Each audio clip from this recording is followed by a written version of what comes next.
గాయత్రి బయటికెళ్ళింది, కానీ ఎక్కడికెళ్ళినట్టు?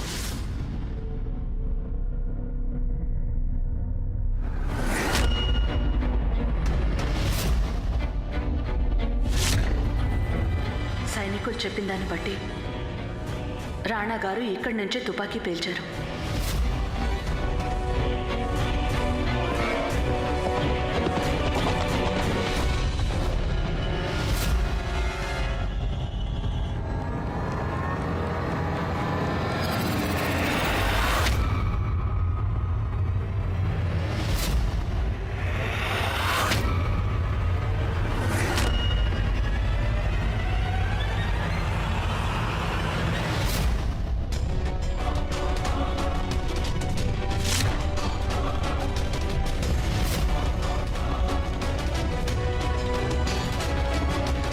రాణా గారి తుపాకీ నుంచి బయటకొచ్చిన గుండు ఇదే అయి ఉంటుందా, లేదా ఈ గుండు వేరే వారికి చెందిందా?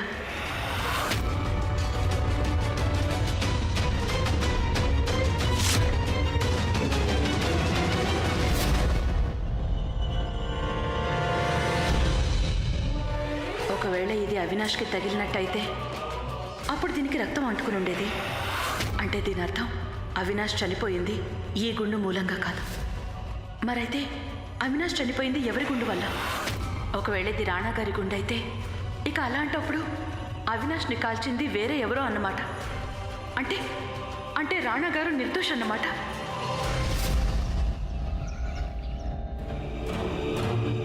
గాయత్రి బయటికెళ్ళింది, కానీ ఎక్కడికెళ్ళినట్టు?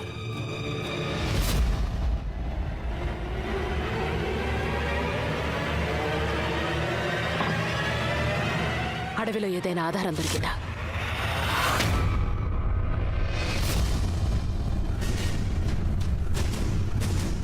అవినాష్ హత్య చేయబడ్డ చోట నాకు ఈ గుండు దొరికింది. కానీ నాకు అర్థం కాని విషయం ఏంటంటే, ఒకవేళ ఈ గుండు అవినాష్కి తగిలుంటే దీని మీద రక్తం మరకలు ఉండాలి కదా. కానీ మరకల్లేవు. అంటే దీని అర్థం ఒకవేళ ఏ గుండు కారణంగా అవినాష్ ప్రాణాలు కోల్పోయాడో అది రాణాగారు పేల్చింది కాదు. కానీ ముందు మరొక విషయం తెలుసుకోవాలి. ఈ గుండు ఇంతకీ రాణాగారి తుపాకీ నుండి వచ్చిందా కాదా అని. ఉండండి రాణి.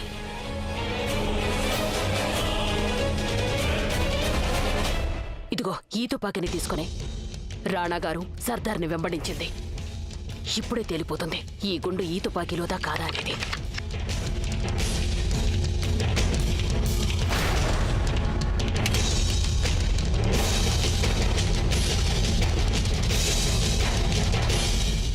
ఈ గుండు ఈ తుపాకీలోదే. మనం రాణాగారికి వెంటనే చెప్పాలి ఆయన అవినాష్ ప్రాణాలు తీయలేదన్న విషయం. పదండి రాణి, మనం ఈ పెళ్లిని ఆపగలం. లేదు రాజమాత, లేదు. ఈ ఒక్క సాక్ష్యం ఉంటే సరిపోదు. మీరే ఆలోచించండి. కేవలం రాజ్యానికి రాణి కావడం కోసం సొంత అన్నయ్యనే చంపగలిగినప్పుడు తనంత తేలిగ్గా ఓటమిని ఒప్పుకుంటుందని మీరు అనుకుంటున్నారా? అయితే ఒకటి నిరూపించగలం. ఈ గుండు వల్ల అవినాష్ చనిపోలేదు, కానీ అవినాష్ని హత్య చేసింది రాణా గారు కాదు అని ఎలా నిరూపించగలం? అది నిరూపించాలంటే మనం అవినాష్ చావుకి కారణమైన ఆ గుండుని కూడా వెతికి తీసుకురావాలి. ఆ దేవుడి దయవల్ల హంతకుడు తెలివైనవాడు కాక అతను కూడా అచ్చం రాణాగారు లాంటి తుపాకీ వాడకపోతే బావుండు. హంతకుడు ఎంత తెలివైనవాడైనప్పటికీ ఖచ్చితంగా ఏదో ఒక పొరపాటు చేసుంటాడు. ఆ పొరపాటుకి మూల్యం చెల్లించక తప్పదు. అవినాష్ చితి పేర్చిన చోటికి నేను వెళ్ళి తీరాలి రాజమాత. ఒకవేళ నాకు ఆ గుండె అక్కడ దొరుకుతుందేమో. రాణి ఇందులో విజయం సాధిస్తే రాణాగారికి రాజేశ్వరికి జరుగుతున్న పెళ్లి ఆగిపోతుంది. గుండెంత సునాయాసంగా కరిగిపోతూ ఇక్కడ ఎక్కడో ఉండుంటుంది.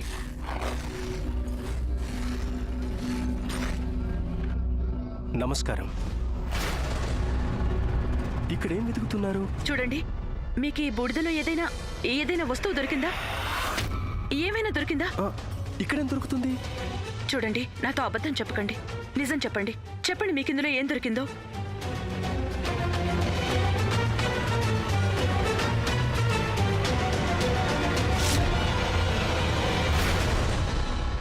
ఇదే దొరికిందా?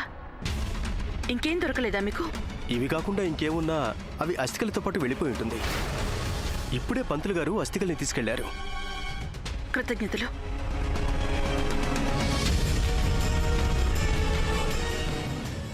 పంతులు గారు,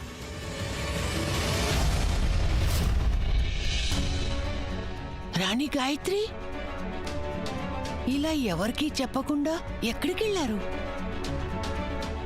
అది నేను పెళ్లి పనులు చేస్తున్నాను కదా.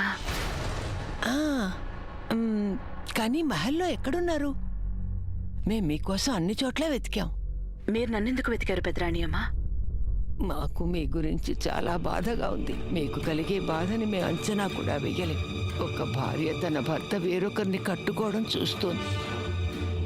మేము మిమ్మల్ని ఈ పరిస్థితిలో చూడలేం గాయత్రి. చూడండి, మీరు ఒకవేళ రాణా గారికి చెప్పలేకపోయినా మేం వెళ్ళి సర్దార్ గురించి రాణా గారికి చెప్పేస్తాం. లేదు పెద్దరాణి అమ్మా, ఒకవేళ ఆ రహస్యం రాణా గారికి తెలిసిపోయిందంటే ఆయన గుండె పగిలిపోతుంది.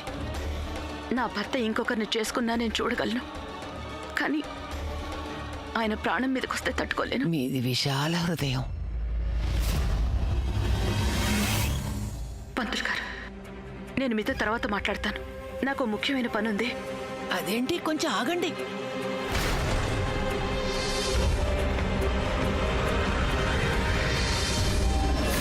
పంతులు గారు, ఇవి మీ అన్నగారి అస్థికలు.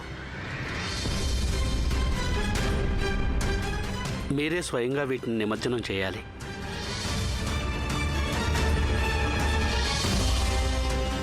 ఈ అస్థికల్ని పెళ్ళవ్వగానే నిమజ్జనం చేస్తాం. క్షమించండి, కానీ శాస్త్రం ప్రకారం ఏదైనా శుభకార్యం చేసే ముందే అంత్యక్రియల కార్యక్రమాలు పూర్తవ్వాలి. ఇక్కడ జరిగేది శుభకార్యం కాదు పంతులు గారు. మీకు రాణాగారికి వివాహ వేడుక జరగబోతుంది కదా? అది కేవలం మాకు మాత్రమే వేడుక. రాణా గారికి గాయత్రికి మాత్రం ఈ వివాహం బాధని, దుఃఖాన్ని మిగులుస్తుంది.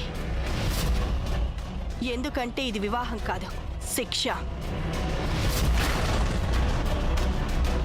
రాణా గారి తరపు నుండి ఈ వివాహానికి తరలి వచ్చేవారు ఎందరో ఉన్నారు, కానీ నా వైపు నుండి కేవలం మా అన్నయ్య ఒక్కడే.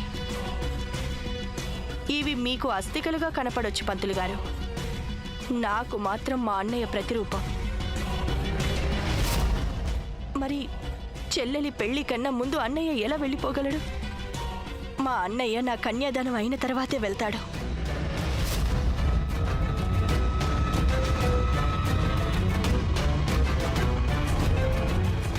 నేను ఆ రెండవ గుండు వెతకడానికి ఆ కలశాన్ని తెరిచి చూడాల్సి ఉంటుంది.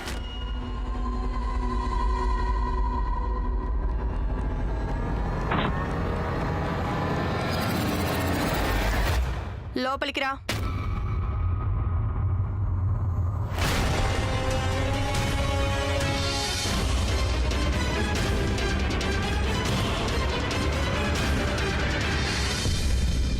ఈరోజు నీ భర్తతో నాకు వివాహం జరుగుతోంది. దానికి కానుక కోరడానికి వచ్చావా? కోరడానికి కాదు,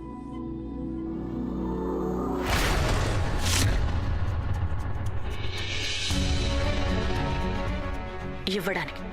ఇక్కడున్న ఈ నగలు ఈ మహల్లో పెళ్లి కూతురికి అత్తవారింటి తరపున ఇవ్వటం ఆనవాయితీ. అయితే ఇవి నీ నగలన్నమాట. అది ఒకప్పుడు, ఇప్పుడు నీవి. చూసావా గాయత్రి, రాణిగా ఉన్న నిన్ను నేను ఎలా పని మనిషిగా చేశాను? నువ్వు మహల్లో పెరిగావు కదా రాజేశ్వరి, నీకు బాగా తెలిసి ఉండాలి. తాము వాడిన వస్తువులు ఇతరులకు ఇచ్చేవారిని రాణులు అంటారు. ఆ వాడినవి తీసుకుని మురిసిపోయేవారిని పన్ని మనుషులు అంటారు. ఈ నగల్ని జాగ్రత్తగా పెట్టమంటారా కాబోయే రాణిగారు?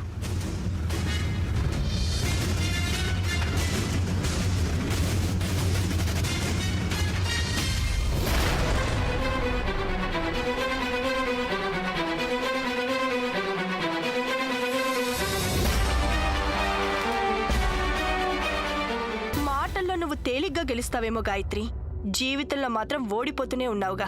ఇవి వాడిన నగలు అనాలంటే నువ్వు వీటిని తీసేసి వేరేవి పెట్టుకున్నప్పుడు అంటారు. ఈ నగలు నువ్వు మాకు ఇవ్వలేదు. మేమే వీటిని నీ నుండి లాక్కున్నాము. ఏ స్త్రీకైనా అసలైన అలంకారం భర్త యొక్క ప్రేమే రాజేశ్వరి. అది నా దగ్గరుంది, శాశ్వతంగా ఉండిపోతుంది. దాన్ని నువ్వెప్పటికీ నా నుండి లాక్కోలేవు. భర్తని ఎప్పుడో లాక్కున్నాము. ఇక ఆయన ప్రేమని నా భర్త ఇంకా నీవాడవ్వలేదు. ఎన్నటికీ నీ సొంతం అవ్వరు కూడా. ఆ అధికారాన్ని పొందడానికి నువ్వు రాణాగారితో కలిసి 7 అడుగులు నడవాలి. ఇక ఆ 7 అడుగులు 7 జన్మలెత్తినా నువ్వు నడవలేవు.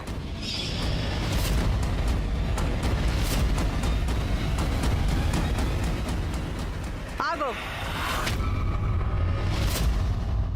కేవలం నీ ఇంటిని కూల్చడంతో మా మనసుకి ప్రశాంతత దొరకదు.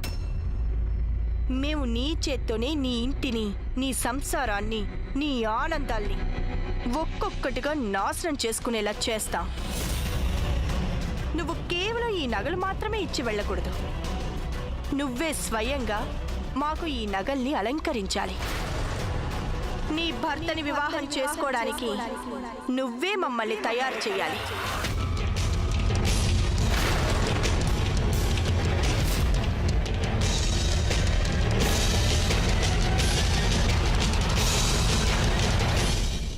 దాసి,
రాజేశ్వరి తిరిగొచ్చే లోపే నేను ఆ అస్థికల కలశాన్ని వెతకాలి.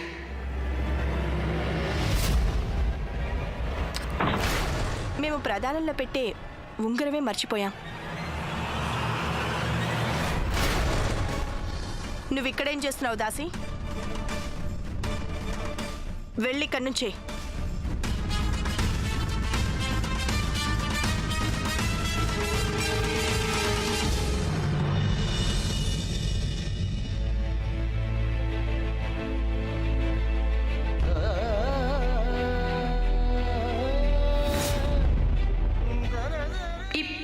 ప్రతిరోజు ఈ షర్ట్ బటన్ ఎలా ఊడిపోతుంది? అది ఊడిపోదు, మేమే కావాలని ఊడగొట్టేస్తాం. అంటే అంటే మేము మా బటన్స్ని కావాలనే ఊడగొట్టుకోవడం వల్ల మీకు మా మీద కోపం వచ్చి ఇలా మీరు మళ్ళీ తిరిగి కుట్టేస్తారుగా. అంటే మీరు కావాలని నాకు కోపం తెప్పిస్తారా? ఎందుకు? ఎందుకంటే మీరు కోపంలో మమ్మల్ని తిడతారు. మీరు తిట్టే ఆ తిట్లు మీరు చూపించే ప్రేమ కన్నా మాకు బాగా ఇష్టం. ఇలా చిన్నపిల్లాళ్ళ ప్రవర్తించడం ఆపండి. రేపు మన పిల్లలకు పిల్లలు పుట్టిన తర్వాత కూడా మేము మారం, ఇలాగే ఉంటాం. మాకు మాట ఇవ్వండి. మీరు వారి ముందు కూడా మమ్మల్ని ఇలాగే కోపడాలి.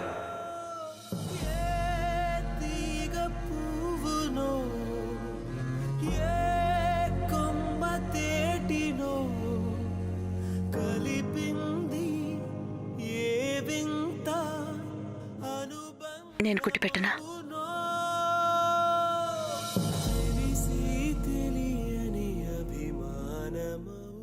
మమ్మల్ని ఇలా చిత్రవద చేయకండి గాయత్రి. మేము చావనైనా చస్తాం, కానీ మా ప్రేమ ప్రతిరోజు చావడం మాత్రం చూడలేం గాయత్రి. ఒకవేళ మీరు చెప్పే విషయం వల్ల ఈ పెళ్లి ఆగిపోతుందంటే దయచేసి చెప్పండి ప్లీజ్. గాయత్రి, ఈ వివాహం జరిగిందంటే మన ప్రేమ ఆవిరైపోతుంది, ఇక మా మనసు ముక్కలైపోతుంది. మీరు వహిస్తున్న ఈ మౌనం మన ఇద్దరి జీవితాల్ని మసి చేస్తోంది గాయత్రి. రాణా గారు,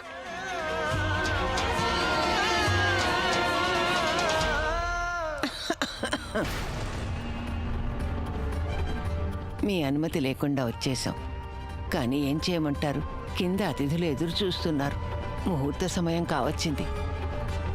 మేం కాసేపట్లో వస్తాం.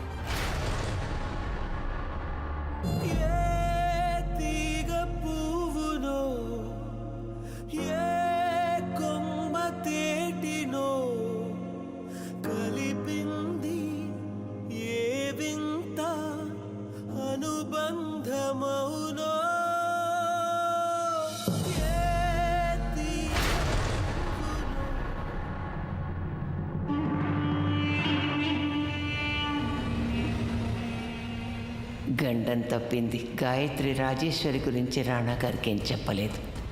ఎట్టి పరిస్థితుల్లోనూ ఈ పెళ్లి ఆగడానికి వీల్లేదు.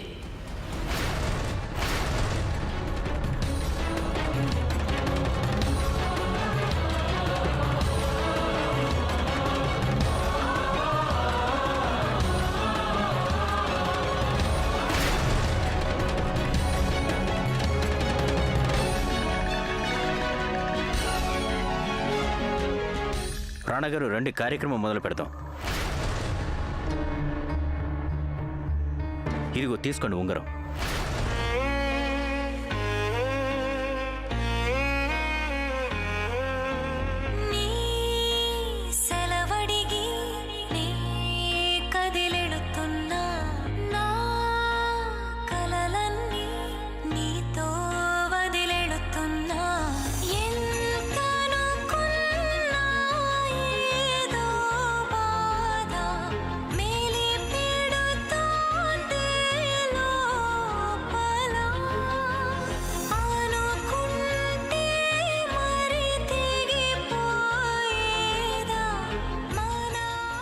గాయత్రి, ఇప్పటికీ సమయం మించిపోలేదు. మమ్మల్ని ఆపండి.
అయ్యో రాణాగారు, మీరేం ఆలోచిస్తున్నారు? కాబోయే రాణిగారికి ఈ కోటను సొంతం చేసుకునే అవకాశాన్ని ఇవ్వండి. అంటే నా ఉద్దేశం, తనకి కూడా ఉంగరం తొడిగే అవకాశం ఇవ్వండి.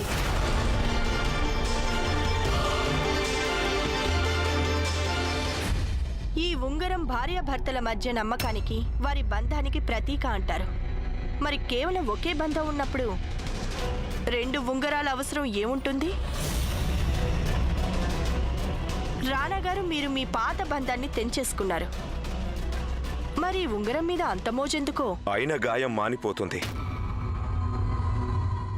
కానీ మరక మాసిపోవడానికి సమయం పడుతుంది. బంధం తెగిపోయింది, కానీ ఆ జ్ఞాపకం మాత్రం మమ్మల్ని వీడనంటోంది. ఈ ఉంగరం మా చేతి వేలికి ఇరుక్కుపోయింది, తీయటానికి రావటం లేదు. రాణాగారు, ఏ వేలుకైతే వివాహపు ఉంగరాన్ని ధరిస్తారో దాని నరం నేరుగా మనసుకు ముడిపడి ఉంటుంది. ఉంగరం ఇరుక్కుపోలేదు, మీ మనసు దాన్ని తీయకుండా ఆపేసింది.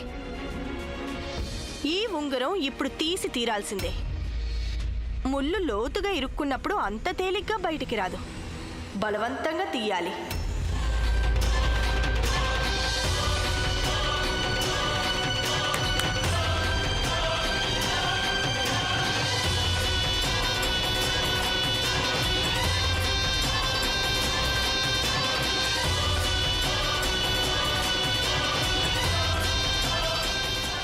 ఇదిగోండి రాణా గారు, ఇది తీసుకొని మీ పాత బంధాన్ని తెంచేయండి. దాంతో పాటు ఆ బంధం గుర్తులు కూడా ఉండటానికి వీల్లేదు. అవసరమైతే అందుకోసం మీ వేలును కోల్పోవాల్సి వచ్చినా సరే.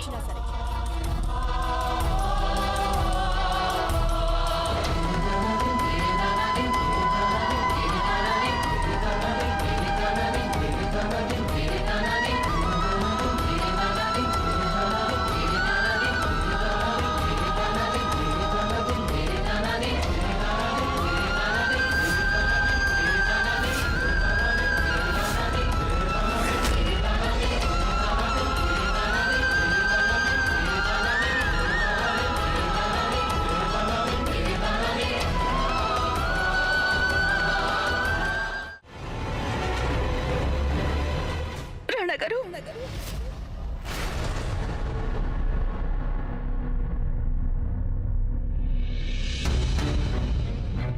చూస్తుంటే గాయత్రి నిజం చెప్తుందేమో అనిపిస్తోంది.